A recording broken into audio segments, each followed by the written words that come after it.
thrifters. My name is Carrie. I'm a sometimes part-time, sometimes full-time reseller. I sell vintage clothing, regular clothing, shoes, and hard goods on eBay, Poshmark, Mercari, sometimes Facebook Marketplace, and sometimes Depop. So today is a Tuesday and I'm shipping today. So I've got about 15 packages to go out or so today. So I thought I would just do a quick little video on what I do with particularly shoes and clothes in terms of shipping on eBay. Now, if you ship on Poshmark, you know that that's super simple. You just get an email in your inbox or on your phone, you print out the priority mail label, off it goes. As long as it's under 5 pounds, it can go in any priority mail box. Now, eBay is not so simple, and I know a lot of people get daunted by starting on eBay because they're not sure. So I just thought I would show you what's up with the flat rate mailers and why I use them. So you'll see that my packages look all different. Some are in the poly mailer on the outside, some are in these flat rate stiff bags, and some are in the bubble mailer flat rate, and they all went on the floor, but that's okay. They're all well packed. So what I do is, first of all, every item I put in a poly bag. So I'm doing clothes and shoes in particular. So the poly bags are a great item to keep your clothes and shoes clean, dry, and away from other items, that sort of thing. I have them in a variety of different sizes. So I highly recommend you go on eBay or Amazon or wherever you get your supplies and get some inexpensive poly bags. Now, if something is first class, meaning it's less than 1 pound, it can stay in the poly bag. So some of these that you see that have the label right on the outside of the poly bag means they're 1 pound or under, and they're going to be going first class mail. And that's always the best choice because it's the least expensive for the US Postal Service. And what I do is double bag, double or sometimes triple even, depending on the item and how valuable it is, if it's going just in an outer poly bag. Now, if it's over 1 pound, all kinds of choices come in, right? You can send it regular priority mail. You can just put it in a priority mail box, put it in a priority mail bag, wait and ship it, wait and measure it, and whatever price comes up, off it can go. But there are some other options, and these are these flat rate envelopes. Now, flat rate envelopes vary. There's a bunch of different sizes, and there's a bunch of different kinds. My favorite kind, and basically the clickbait for this video, is these bubble wrap mailers. So these are soft mailers, almost like a poly on the outside, but they have built-in bubble wrap on the inside, and they're self-sealing. Now, these are $8 to ship anywhere in the country, anywhere, including Puerto Rico, Hawaii, Alaska. These are $8. So they're about 9.5 by 12.5 in dimension, and up to 70 pounds can go in here. So lots of shoes go in here, lots of heavier items, lots of, if they fit, bundles can go in here if you have eBay bundles.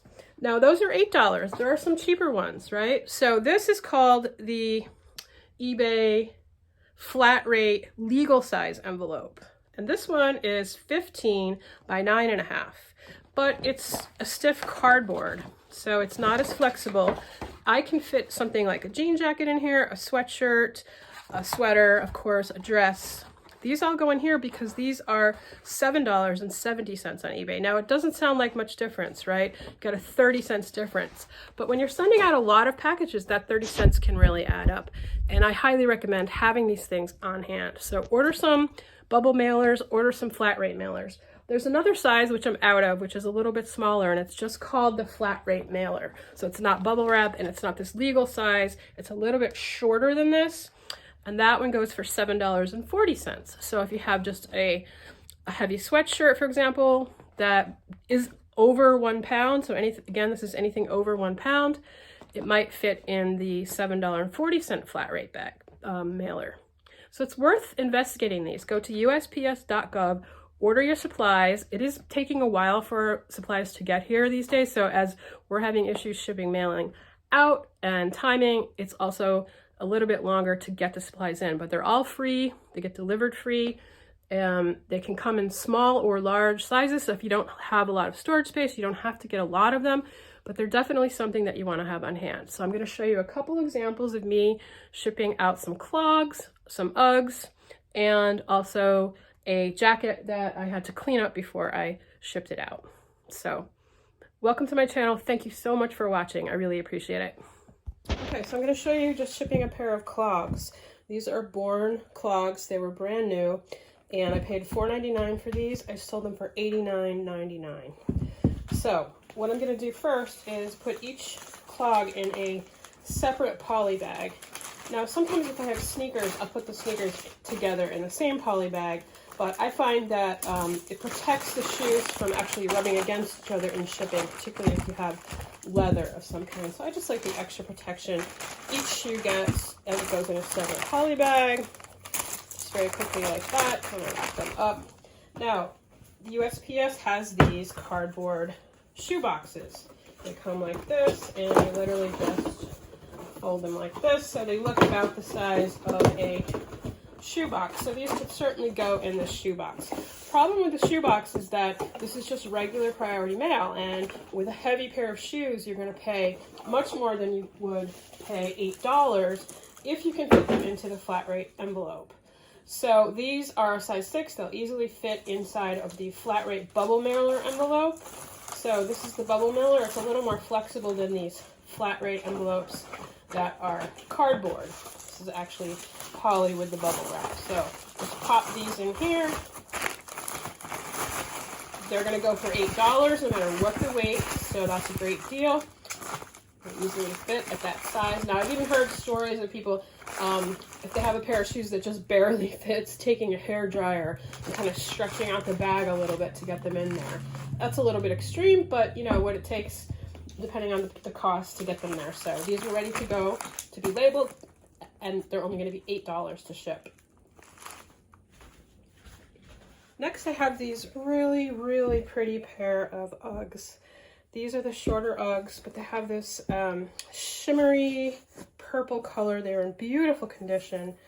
I paid up for these. I paid $12 for these at a thrift store called Thrifty Shopper. That's in upstate New York, and they're known for charging up. So I did weight these and determined that to ship these in this priority mailbox would be $11.69 because they're going to California. So I'm going to try and see if I can get them into the poly mailer. Now these I'm a little more confident putting them in one bag together. However, sometimes you can fit them better if you do them one at a time. So if you have trouble kind of working it into the bag sort of thing, and they're in separate bags, it's a little bit easier to maneuver them. But I'm going to just try this like this. Okay, so I have my bag. Looks like a little bit of a tight fit, but I think I can do it because the Uggs, it's not going to hurt the Uggs. Let's squish them down a little bit. And I believe that these are going to fit. The base of the shoe, or the footprint of the shoe, isn't particularly long. I think these are a size 7. So it's a tight squeeze. I broke the side of that, and we're really going to have to like kind of squash it in there. But they're going to go. I'm pretty confident. So the difference is $3.70. And you're not just saving $3.70 for yourself, but for your buyer. So most people are pretty understanding if they get something that's a little bit squished into the bag like this, because they're saving that $3.70 as well, oftentimes. Now, in order to ship them, the bag does have to stretch over the opening, so you can't really have any space there, or the post office won't take it. So that fits pretty good. It's a little bit close, but I'll probably put a little bit of tape over that there. You're not allowed to kind of wrap tape it like crazy, but you can use, what I was told was you can use one piece to seal the opening. So now these will ship for $8 instead of $11.69. The next item to ship is this gorgeous pink, I love pink sport coats, but this men's sport coat, vintage. It is by Bert Pulitzer. I bought this for $4.99 at the Salvation Army, and the buyer paid $75 plus shipping. And it's going down to Florida. So I don't keep my vintage items, or any items, in little poly bags with an inventory number on them. I know some people do, but I prefer to kind of look everything over right before I ship it. It's just another time that my eyes are on the item. And especially with vintage, I think it's really easy sometimes to miss something. So I'm going over this right before I'm about to ship it. And unfortunately, I do see a teeny tiny little spot right on the lapel. It's really small, but because they paid $75 for this and because of the location, I'm definitely going to make an attempt to see if that will come out. So my first step is always the brush. I always just try a stiff bristled brush. Sometimes it's just on the surface and you can just kind of, you know, get that to come out. In this case, I've already tried it pre-filming and I know that it's not coming out. So I still have the little tiny spot there. It's really tiny. In fact, where did it even go? It's right up here. And so my second step is going to be, you always want to use the least corrosive item. And because I do want to still try to ship this out today, just a little spot of Dawn dish detergent. I go with Dawn. I use the good stuff. Just on a little piece of sponge.